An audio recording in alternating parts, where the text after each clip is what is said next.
Start the music.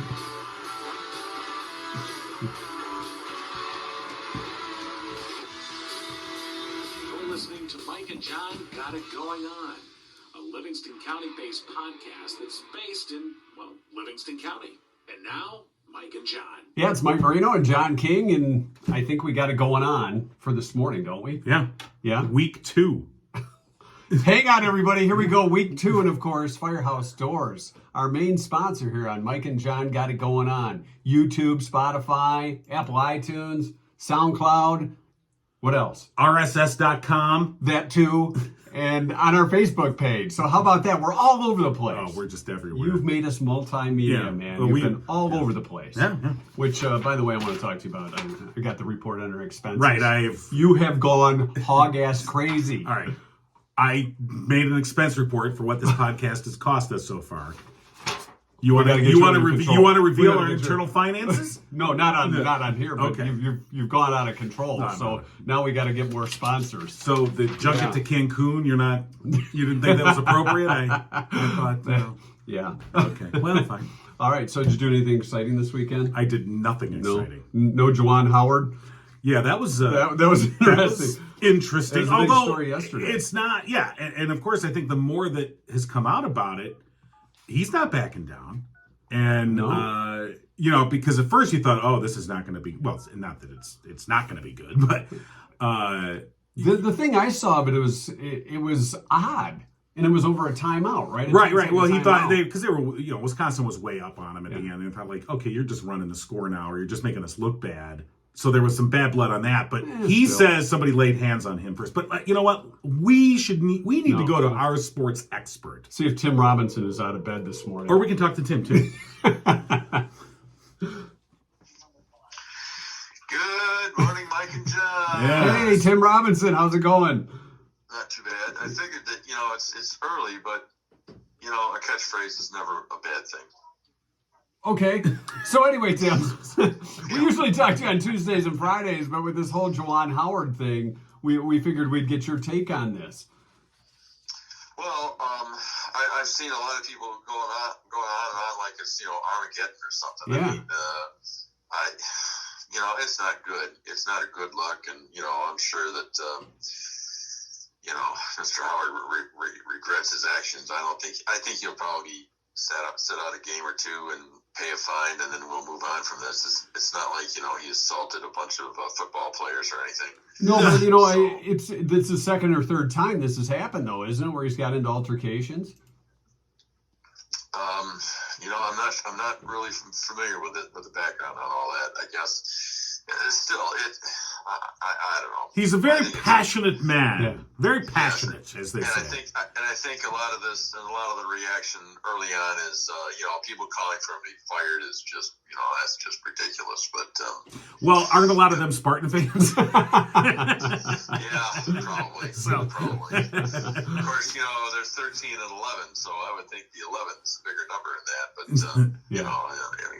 it's it shouldn't have happened. And the Wisconsin coach. The Wisconsin coach, I'm not talking about the timeout or any of that. I'm talking about the, he got this, they started yelling at each other. Right. It's, takes two to tango. I suspect he'll, the Big Ten will sanction him as well. But, this is not, I don't think it's that big a deal. I mean, Bob Knight threw chairs at people, Yeah. I miss those days, huh? We miss those days, don't we? Oh, yeah. Bob Knight, the days of the really classic Right. coaches in the Big Ten. What is the world coming to when you can't throw a chair at a student anymore? What these pansies? This little slap on the head kind of thing, that's nothing. We're just incredibly soft anymore. It's time to make basketball great again. Yeah. So Tim, did you watch any of the Olympics? Did you follow the Olympics? I watched a little bit of it. I followed it in the news and everything. Well, then- I watched more curling and hockey than anything else. I didn't really catch any of So the other sports. The cross-country skiing wasn't really your top of your list of things to see? No. Well, I don't watch the marathon either during the summer Olympics. Right. 2 hours of yep. He's on his feet. He's still doing it. Well, apparently there was. And there are no snipers in the woods. This is good. It's No, that would be. biathlon. Now that might make it interesting. Yeah, exactly. I mean, if they had to worry about dodging bullets during the biathlon, I think that would make it a whole lot. Yeah. Well, they've got a different problem. Yeah, they do, and it's of course the temperatures. And I don't know if you heard about Remy Lindholm, is a Finnish skier who apparently got so cold. You know, he was on the course for an hour and 15, 16 minutes, something like that, and it got so cold that that he got frozen in a certain spot where most guys don't really want to get frozen. Got a little frostbite. Yeah, frostbite for Yes, sure. yes, frostbite, and it's the second time it's happened to him. Yeah. And if you watch these sports and they're just wearing like spandex, right? The skiers. I suspect he'll be wearing at least long johns next time. You'd like the thing. Here's the thing about that story. It's a sport. He's not a real commando.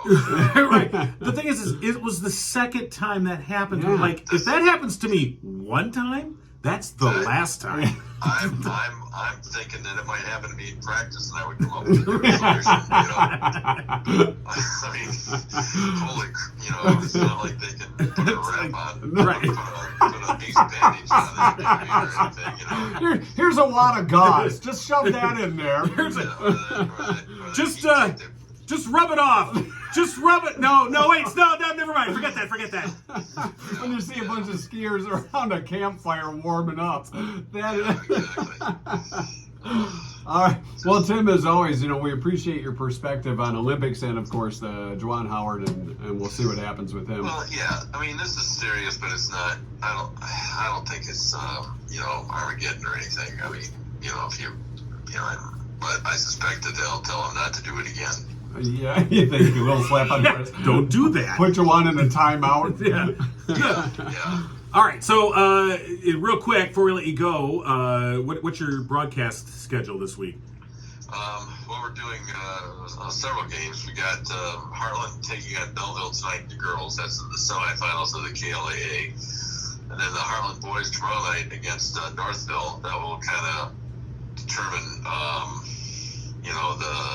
the seeding in the KLAA boys tournament, which we'll do a game on Friday in that, and then the KLAA girls championship will be Thursday.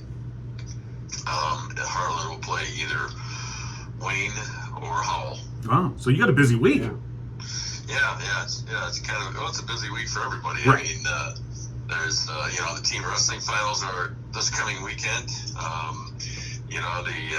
The hockey tournament begins on Tuesday for Pinckney and Saturday for everyone else. The bowling regionals are this weekend. The skiers are off. Their championship is next Monday at Boyne. And then the gymnastics teams are at regionals as well. And I believe the swim teams are having the league championships this weekend. Well, okay. It is a full boat, that's for sure. All right, and of course everyone can find details on the Livingston Post for the various broadcasts. Yes. All right. All right, Tim Robinson, we'll talk to you tomorrow. All right, have a good one. See you at the bottle return. All right. Okay, bye. John brought up the other day, I think it was Friday, you had this TikTok video, which we didn't get to. Right. And I think we should check this out. Right, so I don't watch TikTok. I don't get on TikTok. My kid does, and we have a TikTok. By the way, we have a TikTok channel, the Mike and John TikTok channel, which is actually incredible. Yeah, you knew that. But I've never been to it. Oh, okay. You're like, here's our TikTok channel. It's actually incredibly popular, believe it or not. With the kids? Oh, yeah, the kids.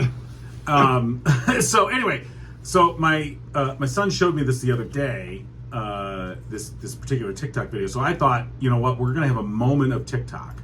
And who's it brought to us by this time? And I think for a moment of TikTok, especially brought to you by the Aperol Girls, supporters of good news, positive shenanigans, and Aperol spritzes. So wait a minute. What's Aperol now? It's like an Italian wine spritzer. Oh, it's a wine spritzer. Yeah. So it's like 7-Up and wine. Right. Throw a little vodka in there and you get a little crazy. I don't know. I'm just saying. The Aperol Girls would know. Yeah. All right. But here's our positive shenanigans. So the Aperol Girls bringing you today's moment of TikTok. All right, I don't like the way my skin feels on my body. Do you like the way your skin feels on your body? You don't. Why don't you pull it off? Pull off your skin. Oh my gosh, where do you find this stuff? Feel good.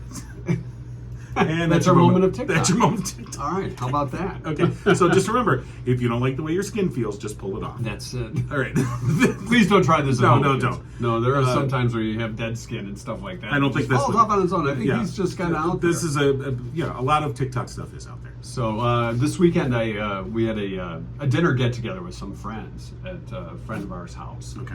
And we got to talking about book club. Have you ever been Yeah. a member of a book club? Right. Have you? I have. Really?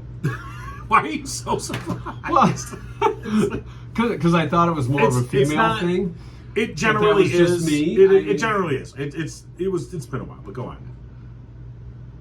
What, Well- you think less of me now because I was in a book club? Well, what kind of books did you read at your book club? History. History book. How boring is that?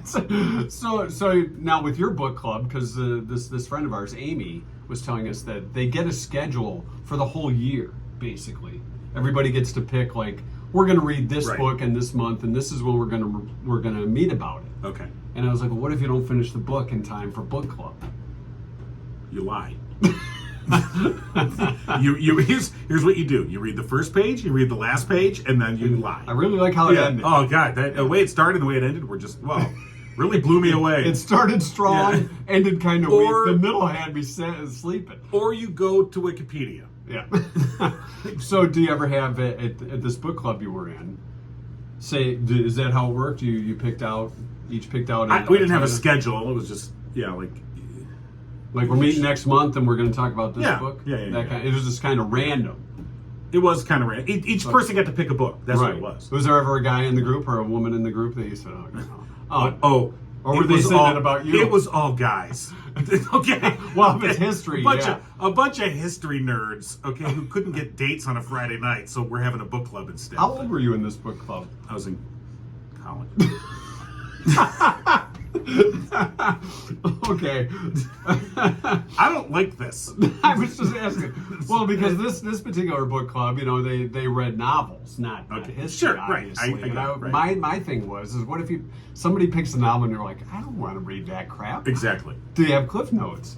Is there a movie? See, I think there should be. If it were my book club, Right. there would have to be. The book would have had to have been made into a movie. So just in case you didn't have time to read War and Peace or whatever that's 9,000 pages long,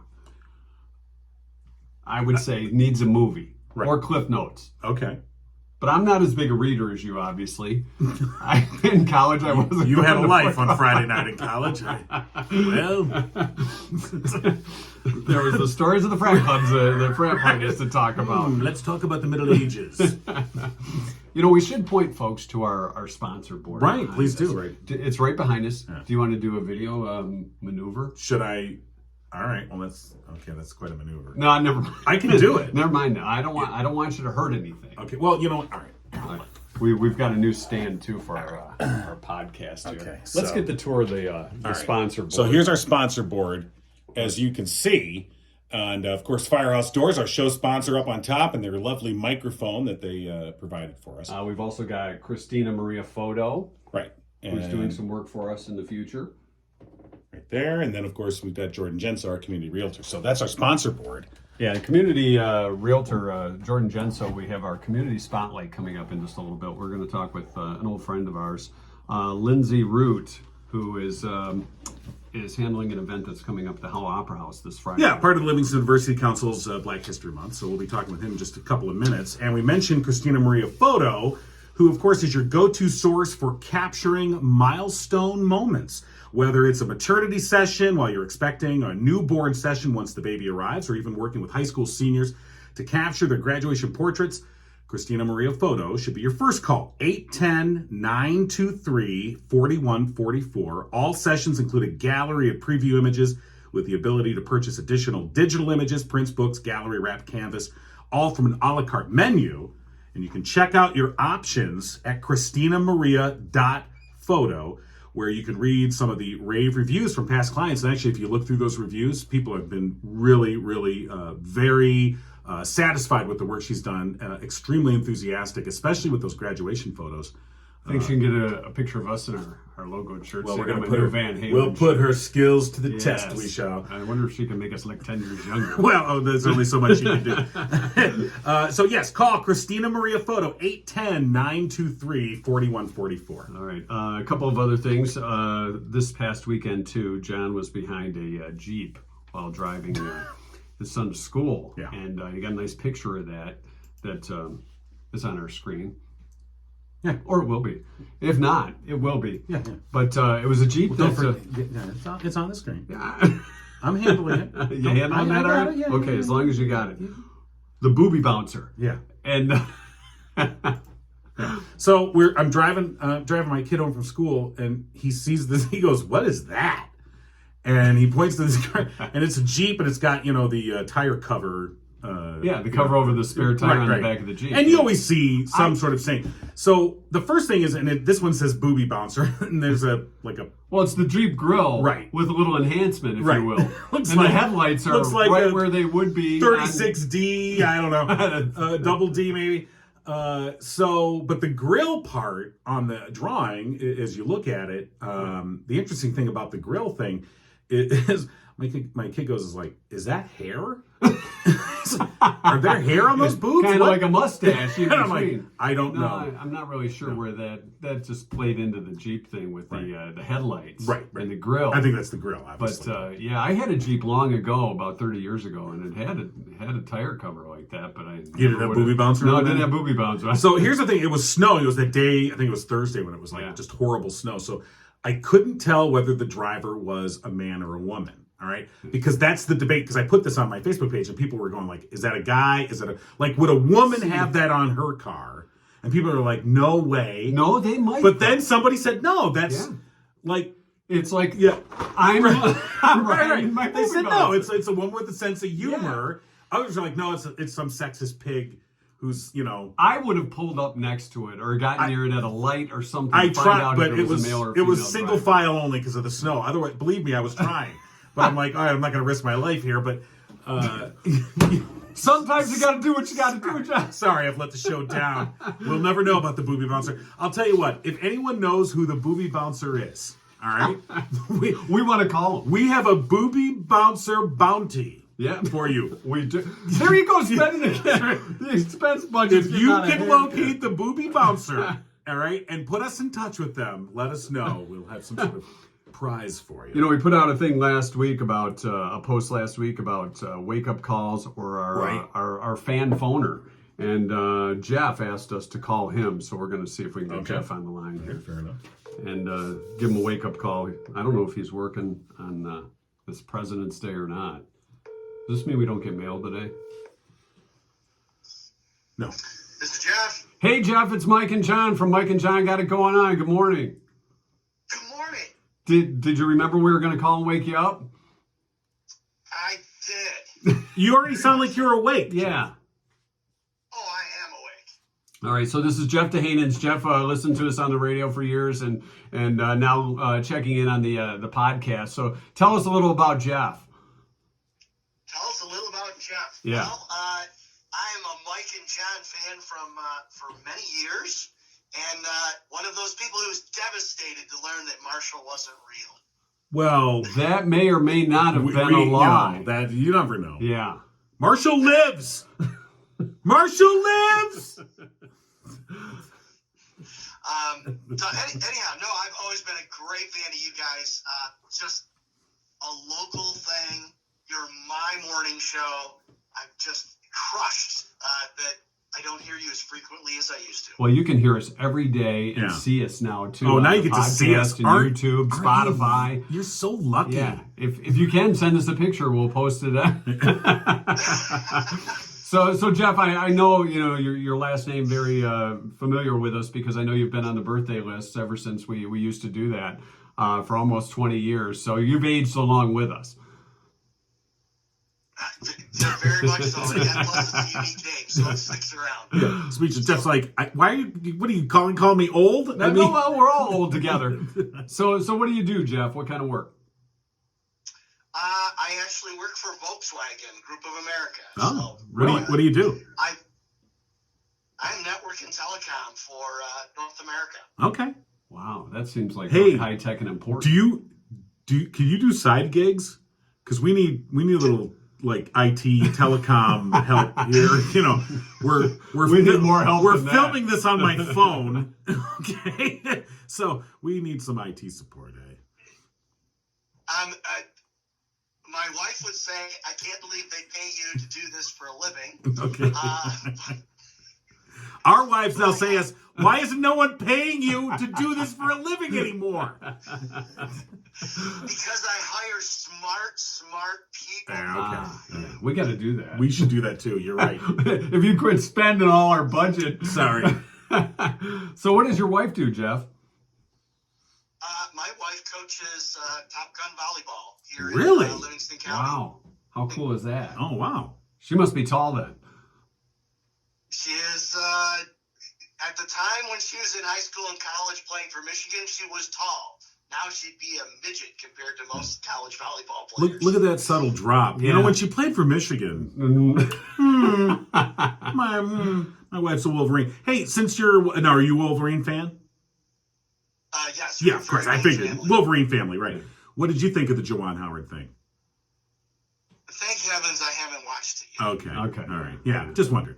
All right. It's kind of top of mind today, but Yeah, I see a lot of posts about it, and I'll watch it eventually. yeah, But yeah. It's interesting. I mean, it's it is what it is. I just was curious. It's two coaches got in a little spat. John and I can reenact it if you want. Sure. No, I'm just... Stop touching me. And then he slapped him. It's pretty much what Stop it came down to. touching me. It's like two kids fighting in the backseat of the car. He's touching me. Stop touching me. Okay. Why'd you take that time out? You ate my goldfish. It's basically what it came down to. Yeah. basketball players don't even fight anyway. I mean, it's like, you guys need to watch hockey. And Oh, yeah. Now Right, that's right. good fighting. If you want a good fight, a hockey game turned out after the brawl or at the brawl. So, all right. Well, Jeff, we appreciate your loyalty to Mike and John, and Mike and John got it going on. So have a great week, and maybe we will talk again soon. That would be great. And you guys need trivia. All right. We'll work on that. Yeah. Trivia's key. Okay. All right. We'll get to that. We have to figure out a way to do that when Yeah. it's recorded. So, This is baby steps, Jeff. you're Baby the IT steps. guy. You're Yeah. the IT guy. Figure that out for us and get back to us. All right, I'll reach out to you and see if I can come up with something. All right, Okay. Jeff, you're the I'm man. trying to get in Canada with a podcast. All right. All right, Jeff. Thanks, man. Have a great day. Talk to you later. All right. Thanks. All right. We were talking about our community focus, our community spotlight here in Livingston. He's right. We have a new sponsor. Community Spotlight is sponsored by Jordan Genso with the Genso team at Remax Platinum.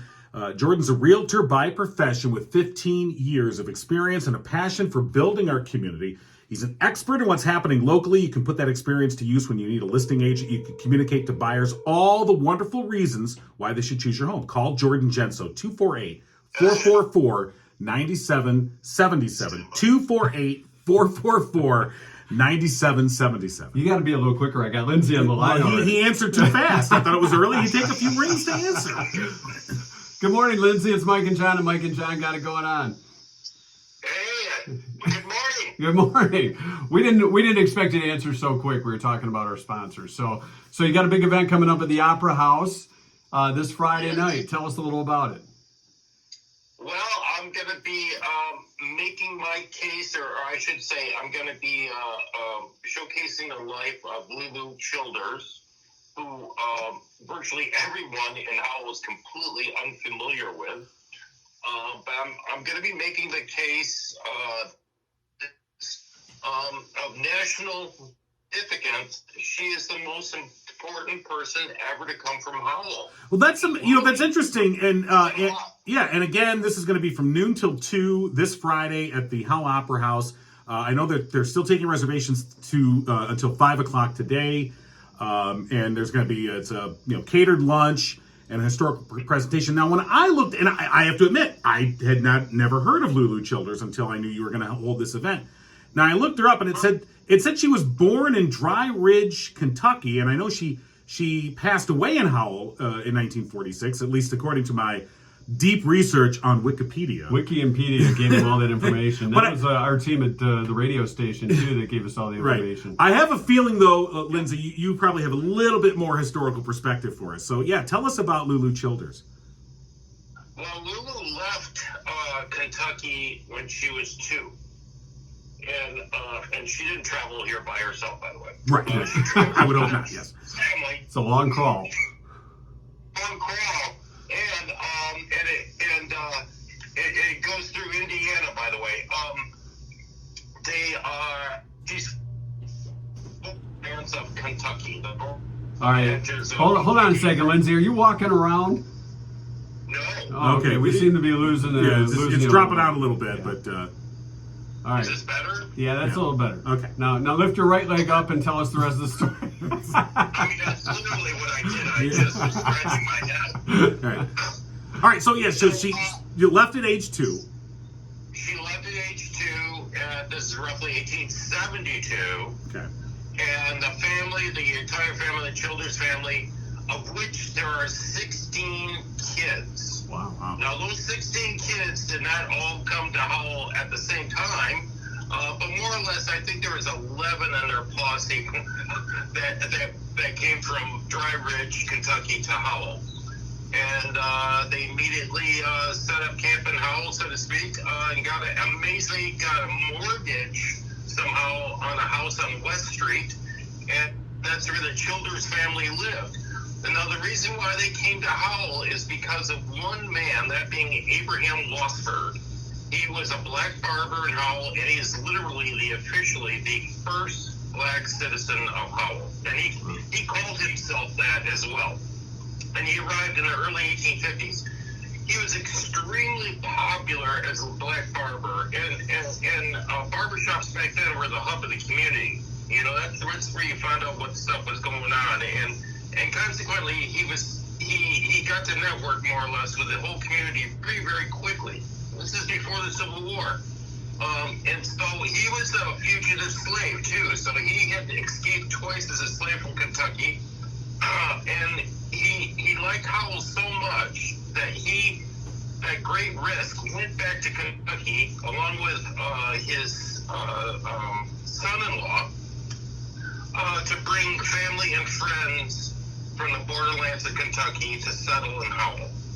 And so there's a cluster of African Americans from Kentucky, northern Kentucky, former slaves, who all settled in Howell. And I think for a lot of folks in Howell, that even just that fact is news to them. It's something that's not well known. Well, and what's so cool about the barber story is you think about it, and that's, as you said, that's where people got their news. They got to find out what was going on. It was like the first podcast here in Livingston County in a way.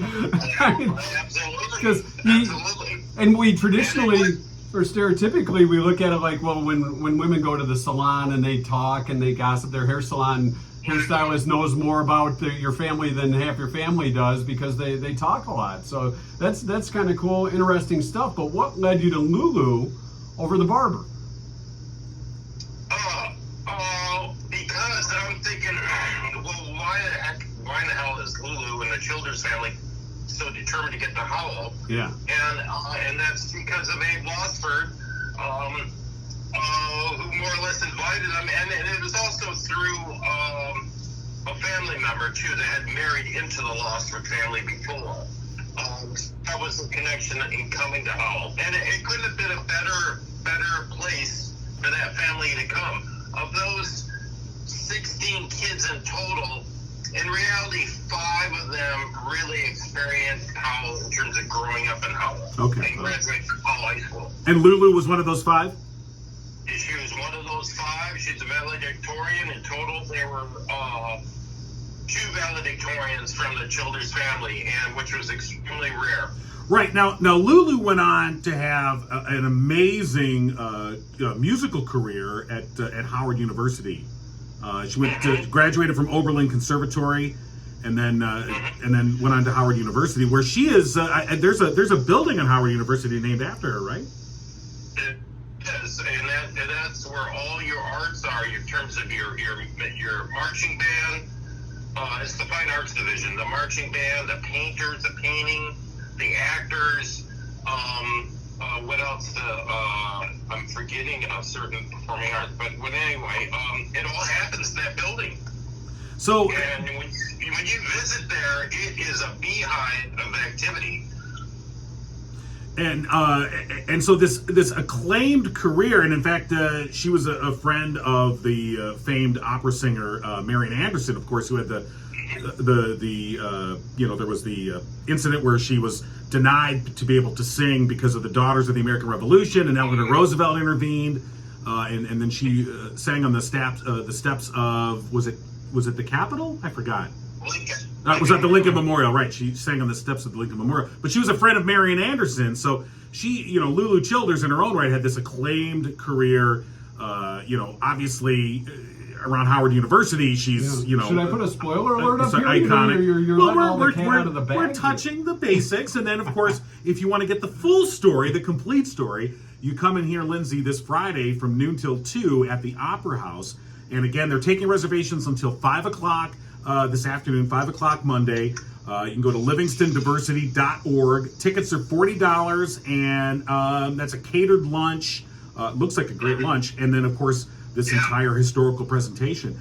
And Lindsay, you've really kind of made it somewhat of a passion to really sort of unearth these untold stories of Howell. Lulu being one of them. George Jewett was another one that I think you brought forward in a lot of ways. What led you to this? I mean, because here, hey, look, let's face it, we're three white guys talking here, but we're talking about some prominent African Americans who've come from the Howell area, and I'm just curious what it was that what kind of drove you to do that, to sort of bring these stories forward. Well, it's part of my backstory. I was a caregiver for my parents, and I was in Los Angeles for a long while.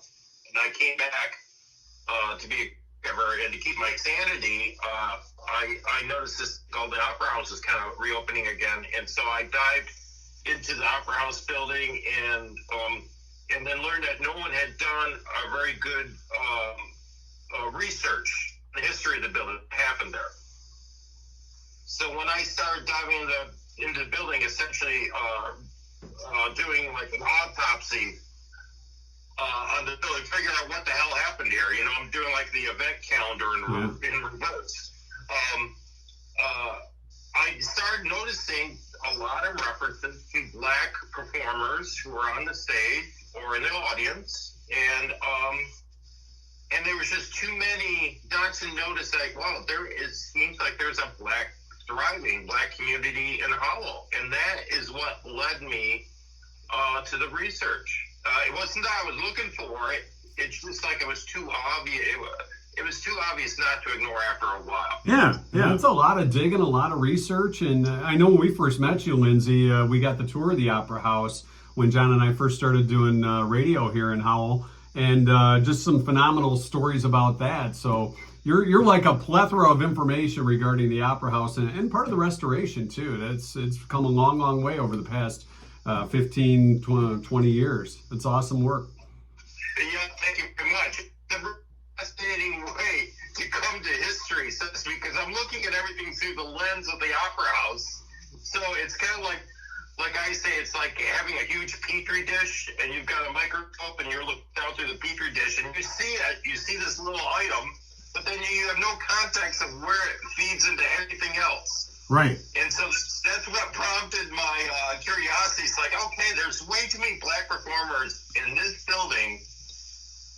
There's got to be something more to it. Well, and I think especially, Howell has this reputation, of it being not friendly to African Americans, and we're not here to discuss, whether that's a fair assessment or not. But I think, I think most reasonable people can agree that reputation does exist. And so to be able to unearth this history and sort of bring this forward, at least can prompt the question of people to start asking, like, okay, there was this thriving community then, not so much now. What happened? Why the change? Where did all that become? And I think that sparks some much larger discussions, which are fascinating. And I hope that that the event this Friday will sort of help, maybe push that along. Again, Yeah, and it's not in the whole situation.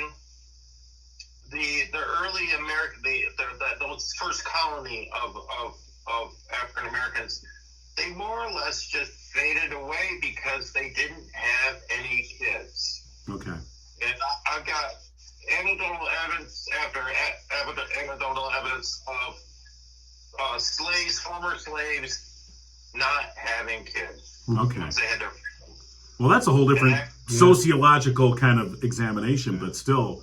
Fascinating stuff, yeah. and as John said, going on Friday at the Hell Opera House. Right. So, Livingston Diversity Council hosting this part of their Black History Month celebration.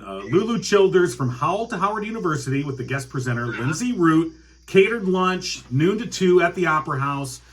Tickets are $40. You can go to livingstondiversity.org. And again, Lindsay, thank you so much for joining us. I think it's going to be a fascinating conversation. Yeah, Right. I don't think people will be surprised. I think they'll be quite surprised. And there's a lot of stuff that I haven't shared at all that I think people will be really pleasantly surprised about. Oh, yeah. Okay, well, great. So again, livingstondiversity.org to get your tickets. Lindsay, thanks for joining us.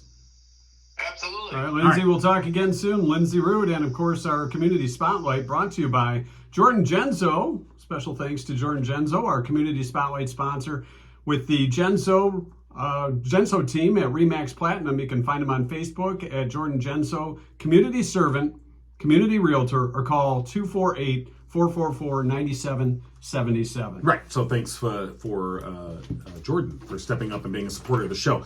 One of the other things I saw over the weekend that I thought was interesting, Michigan woman turning 100 years old, and she has added a tattoo, and it's not her first. And it may not be her last. As a matter of fact, she's been adding tattoos every year since she turned 80. So 20 years ago. 20 tats. Yeah. And her name is Gloria Weberg, and she lives in St. Joseph, Michigan. And her one of her tattoos says New York, New York, 1922, because that's the year she was born and where she was born. And she turns 100 on March 2nd. But every year since she turned 80, she's been coming in and getting a new tattoo. And I just think it's really a kind of a cool story. If you see, the picture, she's got, she's tatted up. Is that a current picture of her? Is it because I believe so. She does not look 100 years old to me. No, not at all. I mean, she looks like she's about 58. She 60, looks younger than I do. something. This is not good. Maybe the secret to life is tattoos. Maybe it is. So she says, my secret is being active, to be aware of what's going on in the world in every way, from what my children were doing, their education, how important that was to me. She performs aerobics while watching TV and regularly enjoys a red glass of wine. And somebody said, hey, are you going to get a tattoo at 110? And she goes, oh, yeah. She goes, I'll still be here. So, it's a cool story. I thought that was pretty cool. And the funny thing is that tattoos, and we've talked about this before, how the cultural acceptance of tattoos is, Are you thinking about getting a tattoo? Well, when we were kids, tattoos were something that, like, if you're a merchant, Marine or something, or a sailor. Dude, mostly Navy guys. Yeah, right. It was something like, it says Rosie on the, with a heart. It's that kind of stereotype. And now it's like, just very, ubiquitous. Does she in have any society. body piercings? I don't know. You want to ask Gloria? I don't. I do not. Okay. Because those scare me. Especially those things in the ear. I forget what they're called, but it's looks like a lug nut in your ear. An earring? No, the gauges or whatever. Gauges, that stuff scares me. That's not If you can hang utensils, don't forget from an ear. we once saw a body piercing live. Don't you remember? We experienced that at the Monroe County Fair, and it was a belly button too. Yeah. Because there's no place safer to get in your a body tent pierced. at the Monroe County Fair with two doofuses doing live coverage of a belly button piercing, and the poor girl, I think she almost fainted. She was crying. She's like, we're like, does it hurt? She's like, no, it doesn't hurt. Like, hey, you wanted to do it. So. Hey, we want to thank Firehouse Doors, our main sponsor here of Mike and John Got It Going On, located in Livingston County. They've been serving our residents here for over 24 years. Family-owned and operated business, striving to treat each and every customer like family. John's a customer, and matter of fact, I made him show me the garage door on Friday just to make sure that he was verified a Firehouse Doors customer. And did you It was very verify? impressive. It went up, it went down, and the spring was good. Yeah.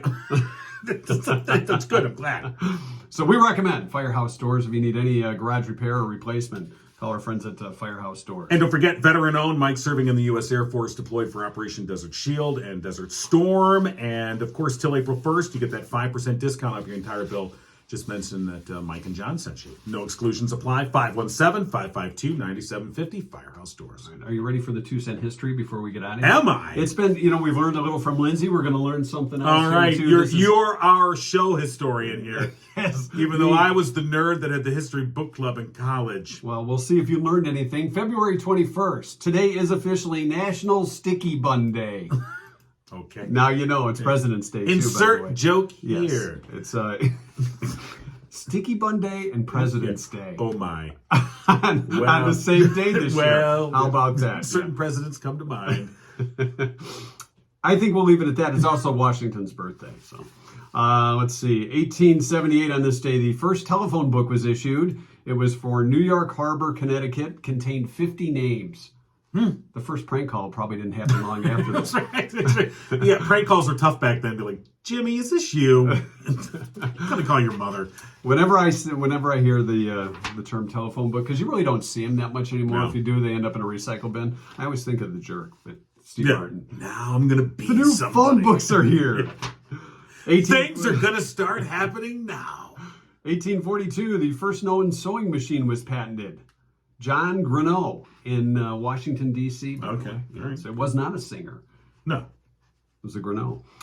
Edwin T. Holmes, 1858, installs the first electric burglar alarm on this day.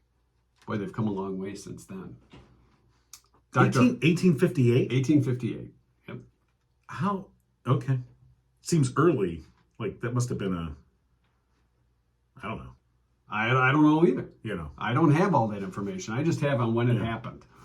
Dr. Harvey Cushing, 1902, performed his first brain operation, brain surgery. Does it mention whether the patient lived? It does not. Yes, I did it. We're going in. Stop asking questions. Yep, that's a brain. What's this piece over here? Oh, forgot to put that back in. Hey, what happens if I push on this piece? Alka-Seltzer was introduced on this day in 1931. All right. Plop, plop, fizz, fizz.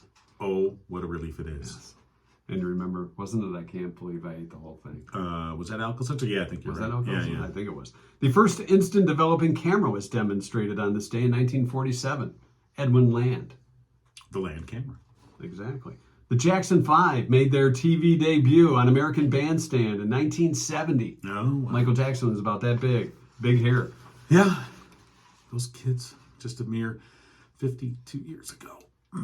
He's on with the math today. In 1979, two Iowa girls' high school basketball teams played 4 scoreless quarters. The game was won 4-2 in the fourth overtime. Wow. Fourth overtime? Fourth So it was like overtime? 2 games for a total of 6 points. Oh, my God. 4-2 the final on that one. And finally, Donald Davis on this day in 1983. Okay. Ran a mile in 6 minutes, 0.71 seconds, backwards. Oh, I was going to say 6 minutes. That's not Yeah, that he impressive. did it backwards, so come on, let's back out. Okay. Bye, John. Well, okay. Get out. Well, hold on. We got to do the music. Yeah, we do. All right. And want to thank Firehouse Doors, of course, for sponsoring. Mike and John got it going on. Don't forget, we're on Spotify, YouTube, Apple, iTunes, Facebook, SoundCloud. we're everywhere. We're on your mind, and we can't get out. See you next time.